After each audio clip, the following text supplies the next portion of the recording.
Sa unang eksena, ipinapakita ang isang binata na nag-aabang sa beauty center.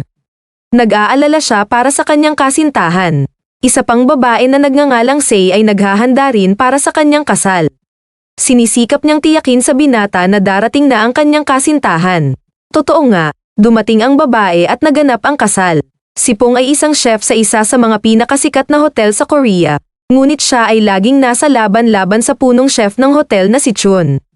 Palaging may pang-iri si Chun sa galing ni Pong sa pagluluto, ngunit hindi ito ang pinakamahirap na pagsubok sa buhay ni Pong.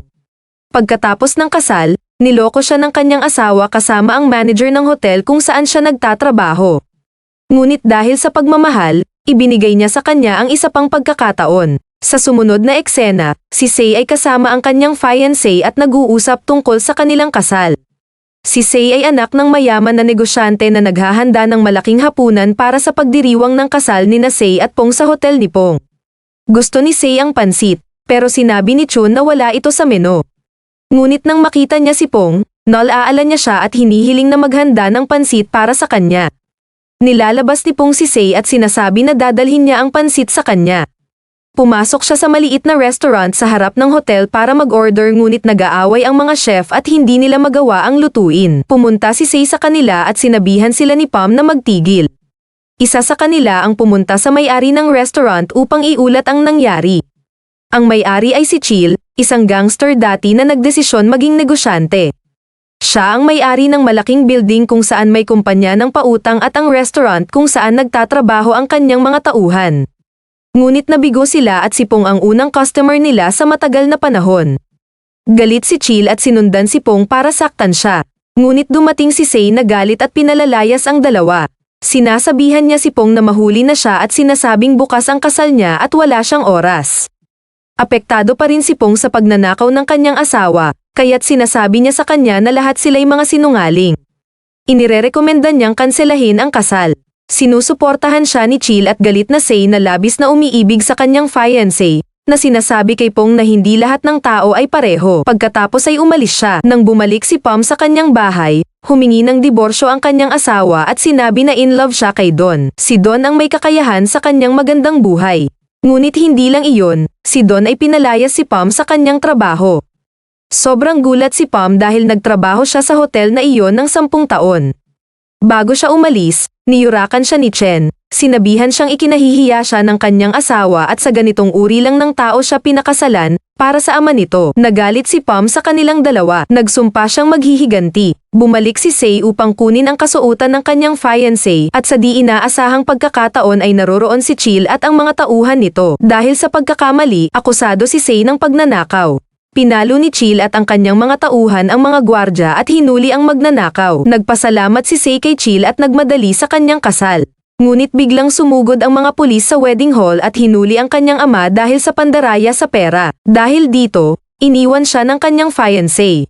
Sa kabilang banda, nakakita si Pam ng balita tungkol sa pagbebenta ng restaurant ni Chil. Pumunta siya kay Chil para humiram ng pautang upang mabili ang restaurant at nais niyang makipaglaban sa hotel ni Chun para makuha ang mga customer. Nalaman ito ni Chil at inalok siya na maging manager ng restaurant nang walang pautang, sa kondisyon na ituro niya ang mga tauhan ni Chil paano magluto. Sumang-ayon si Pam. Si Sei ay pumunta sa ilog na may kasamang basag na pagkakataon na sumama siya. Bago siya magtangkang magpakamatay, naroroon si Pam. Bago ito sumabog, sinabi niya kay Sei na hindi siya ang tanging may problema. Binigyan niya siya ng cake at sabay silang kumain.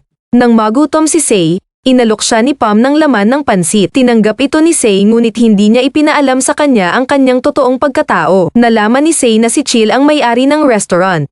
Kinabukasan, pumunta si Sei sa kanyang ama at ipinaalam niyang hindi siya kasal. Nagpunta siya kay Chil upang hingin ang pahintulot na makapagtatrabaho sa kanyang restaurant. Nakabangga niya si Pang at tinanong ito kung ano ang nakasulat sa cake niya. Hindi nakuha ni Pam ang sinabi niya kaya naalala niya na hindi niya nakita ang mukha niya. Mariin niyang tinanggihan si Pang na makapagtatrabaho sa kanyang restaurant.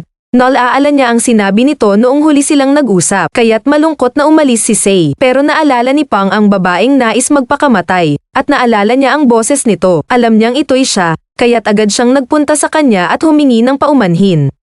Nagsabi siya na pumapayag na siyang magtrabaho para sa kanya, ngunit natatakot si Sei na sabihin ang totoo tungkol sa kanyang kasal, kaya't ipinaalam niya sa kanilang dalawa na may asawa na siya at umalis na ito patungong ibang bansa. Nalaman ni Pang na nagdalang tao ang kanyang asawa at inaborsyon ito.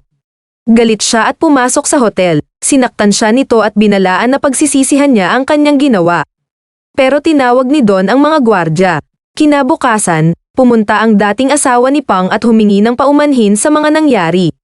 Ngunit pinagalitan siya ni Pang at pinalayas. Pumunta si Pang sa ospital at nang bumalik, puno ng mga customer ang restaurant. Pumasok siya sa kusina ngunit nahihirapan siyang maghanda ng pagkain. Nagtatangka siyang tulungan si Sei, ngunit malapit na itong magliyab. Sumubsob si Sei sa kanyang kondongan at nagulat si Pang sa paglapit nito. Pinilit ni Pang na pigilan ang kanyang nararamdaman. Pero isang araw, nahuli sina Sei at Chill sa loob ng ref. Nakita sila ni Pang at dinala sila sa ospital. Sinabi ng nurse na mababa ang temperatura ni Sei at dapat siyang yakapin para mag-init. Nangilabot si Pang ngunit pumayag siyang yakapin ito. Nang bumukas ang mga mata ni Sei, mas lalo pang kinabahan si Pang, alam niyang may asawa ito.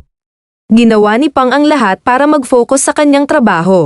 Naisip niyang gumawa ng espesyal na handaan ng hipon. Ngunit kahit nakasama niya si Sei, hindi pa rin siya mapigilan magselos sa pagiging malapit nito kay Chill. Sa espesyal na araw para sa hipon, naisip ni Sei na tulungan si Pang na kumbinsihin ang mga customer na pumunta sa restaurant. Tinulungan niya si Pang na magdala ng mga customer.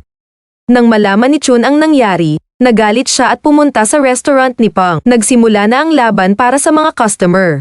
Kamakailan lang, nagdesisyon si Sei na sabihin kay Pang na hindi siya kasal, at iyon ang nagdulot ng labis na kasiyahan kay Pang. Pero walang ibang naging solusyon si Chun kundi sabihan si Don tungkol sa restaurant ni Pang na nangunguha ng mga customer. Kaya't nagpareserba si Don ng buong araw para sa restaurant, at nagbayad ng 50,000. Dinala niya si Chun sa restaurant. Kinailangang magluto si Pang para kay Don dahil nagbayad na ito. Nang tikman ni Don ang pagkain, nalaman niya kung bakit nawawala ang mga customer nila. Kaya't inalok niya si Pang na magtrabaho sa hotel niya bilang punong chef sa halip na si Chun. Tinanggihan ito ni Pang at itinaboy silang dalawa. Nagsumpaan si Don na maghihiganti siya. Pero nagdesisyon si Don na ibenta na lang ang hotel. Nang malaman ito ni Chill, pumunta siya upang bilhin ito. Ngunit hindi pumayag si Don at sinabing may kondisyon siya. Inalok niya si Chill na magkaroon sila ng kompetisyon, at ang mananalo ay magmamay-ari ng dalawa. Walang ibang naging pagpipilian si Don kundi pumayag. Nagsanay si Pang para sa kompetisyon, at tinuruan niya si Sei. Nagtapat siya sa kanyang pagmamahal kay Sei at nangakong mananalo sila. Naging masaya si Sei at naging magkasintahan sila. Ngunit ng araw ng kompetisyon, pinadala ni Don ang ilang tauhan para kidnapin si Sei. Nahuli siya kaya't na-late siya, at nagdulot ito ng pagkatalo ni Pang sa unang round. Pero nakita ito ng mga tauhan ni Chill, kaya't nakipaglaban sila para makapasok si Sei sa hotel. Dumating na siya at tumulong sila ni Pang. Nanalo sila sa laban, at naging bagong CEO si Chill ng hotel habang naging punong chef si Pang. Naipakita ni Sei ang kanyang ama na wala siyang kasalanan, at si Pang at ang kanyang anak ay masaya sa kanilang ginagawa. Sa huli, nagdagdag si Pang ng Chinese noodles sa menu ng hotel, at bagamat abot kaya ito'y nagdulot ng maraming customer at naging tanyag ang hotel. Ito'y ang wakas ng drama. Kung nagustuhan mo ang video, huwag kalimutan mag-like at mag-subscribe sa channel.